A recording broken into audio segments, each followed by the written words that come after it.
Hey everyone, it's Mary. Hey everyone, it's Mary. I just want to invite you to these midlife journaling sessions. I found that I journal every Sunday. I've been doing that for years. And I know that a lot of people throughout their midlife, or actually throughout their life, never take up a pen and paper and write down their thoughts. And we sit with negative thoughts, self sabotaging thoughts, quite literally forever.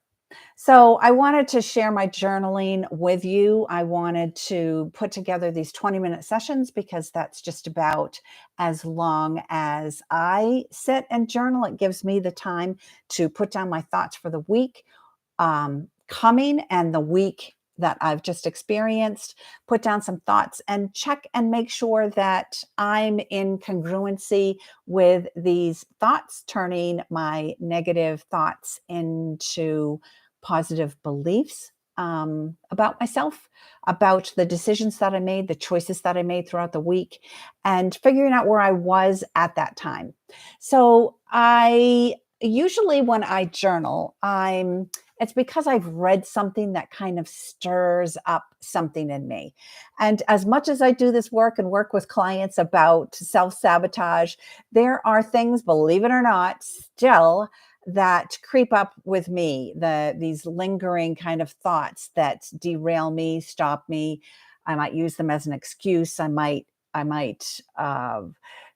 step outside myself and actually hold somebody else in judgment or criticism. And that's definitely not the place that we want to be, because that serves no one. So go ahead, grab a pen and paper. We are going to journal together. And what I'm going to do through these sessions is I'm going to give you some prompts. I'm going to give you some things to think about a specific topic, something that I'm working on myself, something that I'm reading about.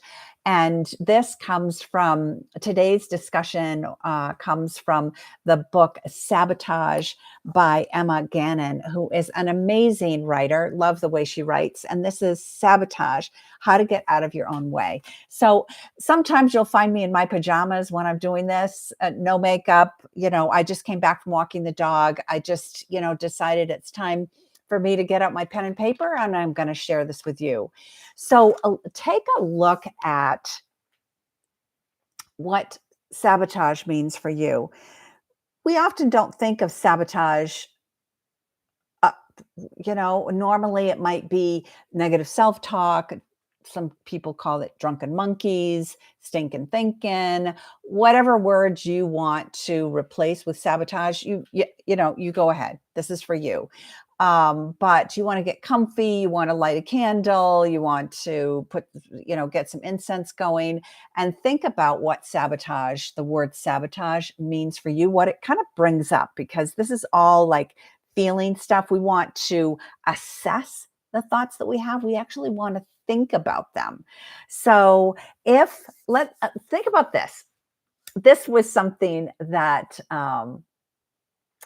I found fascinating, which was, if self-sabotage, if the negative thoughts that you have about yourself, when you look in the mirror, like, what do you say? Like, oh, I got another gray hair, or I got some wrinkles here, or, oh, my skin isn't what it used to be. If self-sabotage were a person, even if it's a make-believe person, somebody that you're making up, if self-sabotage were a person, who would it be?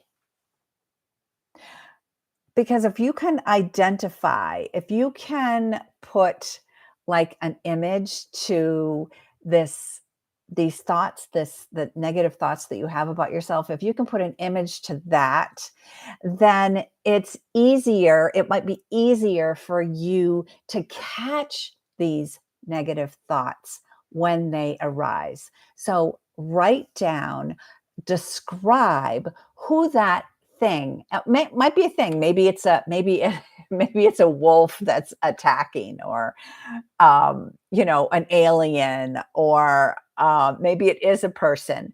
So who is the person? What does that self-sabotaging person that thing represent for you? What does it look like? Describe it so that you can then talk to it, right? Because that's what we want to do. We want to hold these thoughts accountable and kind of ask them, where did you come from all of a sudden? Because it takes a nanosecond for these thoughts to show up. We want to get to the point where we recognize them more quickly so that we can look at them and go, I see you, I hear you, I just don't have a place for you in my life right now. So, describe what this thing, self-sabotage, represents for you. So go ahead and keep writing about that as I move on to ask you some questions. Just some questions to think about. You don't necessarily have to answer each one. I don't want you to get frustrated. I don't want you to be like, oh, she's moving too fast. I just want you to let your heart speak. Just let the words flow on a piece of paper and see where they go without any anticipation, without any overthinking. There is no right or wrong. The first thoughts that come to your head are usually the best thoughts, so you want to write those down. So, looking at your life, track the people, places, and things. What is it that energizes you about certain people, places that you like to go, things that you like to do or experience or have in your life? What are those entities that energize you, bring you joy, make you happy, make you look forward to experiencing them, that person? Like, or is there a person that you like to hang out with? A person that you'd like to watch on TV or on Netflix or in a movie? Like, who would you pay to go see in a movie, for instance? And why? What is it about that person, that place, or that thing? What is it that energizes you, inspires you, brings you joy? Now, let's take a look at the opposite of that. Who in your life, what places, and what things, when you are there, drain you? When you come back from visiting somebody, could be a family member, could be a friend, could be a lover, when you are around that person, who is it that drains you? And what is it about them? What is it about them that isn't in alignment with you?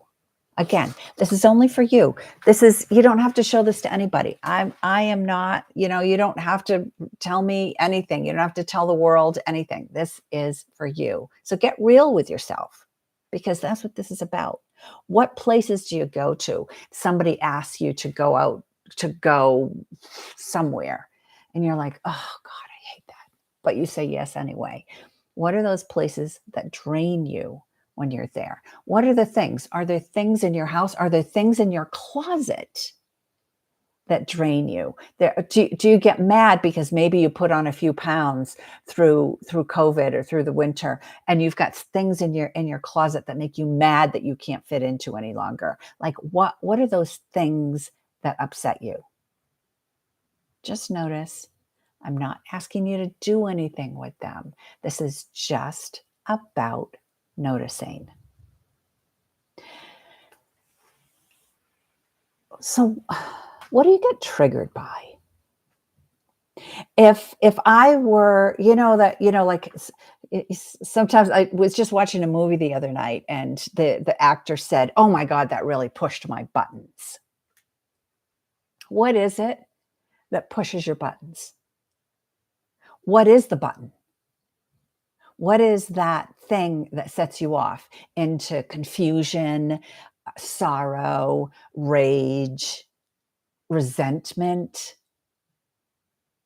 and then you kind of spiral down into this never-ending rabbit hole of self-deprecating thoughts. Like, um, sometimes if I'm in a place where I don't wanna be, or somebody has triggered something in me, then, the feeling or the thought that comes to me is I wanna escape. I just wanna run away. I wanna hide my head in the sand. I wanna pull the covers over my head. Like, what is it? How do you feel? What is when you're triggered, what is the trigger so that you can notice it? This is all we wanna do. We just wanna begin to notice. We don't just wanna be on the rabbit wheel of life. We wanna notice things, because until we notice things, we can't do anything about changing our thoughts. So this is step one. I want you to notice what triggers you. What things are in your control? The food that I eat, how I spend my time, who I spend my time with, what I spend my time doing. What things are in your control?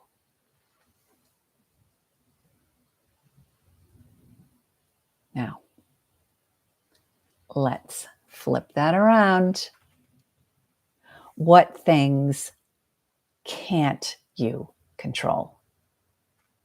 A lot of times, that's where our self-sabotaging thoughts end up, is in the things that we can't control. And a lot of times what happens when we're in that space is that we are in judgment or in criticism of somebody else. And that's not the place that you want to be, because the only thing that you have control over is your actions and your thoughts. So you want to stay with your finger pointing back at you. So what things in your life can't you control? And how can you just let that be? Or maybe you need to get out of whatever this thing is that you can't control. Maybe it's just time to leave that situation, that person, that place, that thing. Maybe it's just time to leave it behind. But you first have got to notice what it is that sets you off when you can't control something. What is it that's out of your control?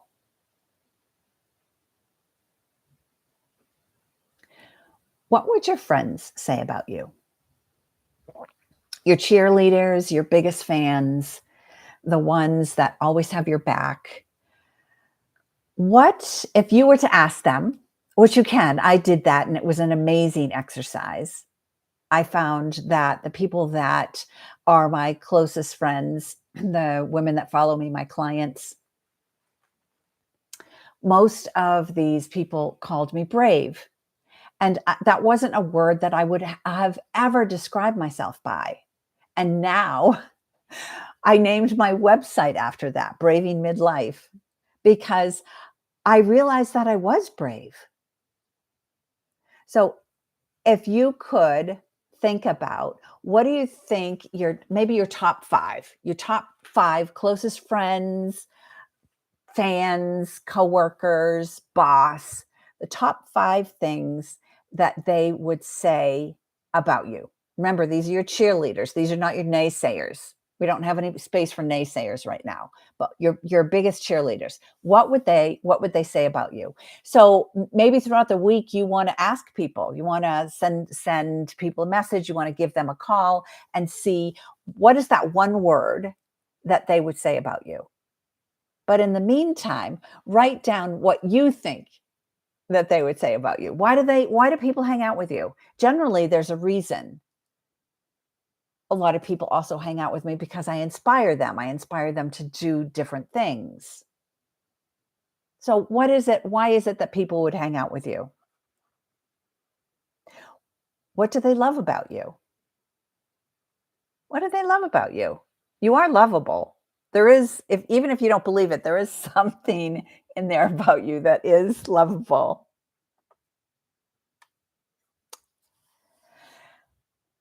What is the most recent compliment that you've received? Did you believe it? Did you deny it? How did it make you feel? Did you feel like you needed to reciprocate? Or were you able to just sit in the glory of that compliment and say, yeah, my hair does look great today. Yeah, this dress does look awesome on me. Yeah, my arms are fit. Yeah, that program that I delivered was incredible.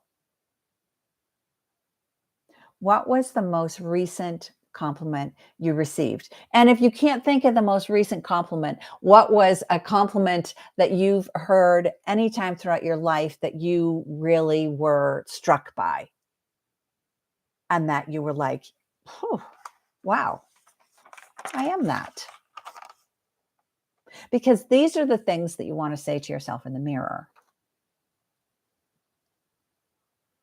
When we get in front of that mirror and we're looking at ourselves raw, when nobody else is around, we're in this little room all by ourselves. What are those things that you want to say to yourself?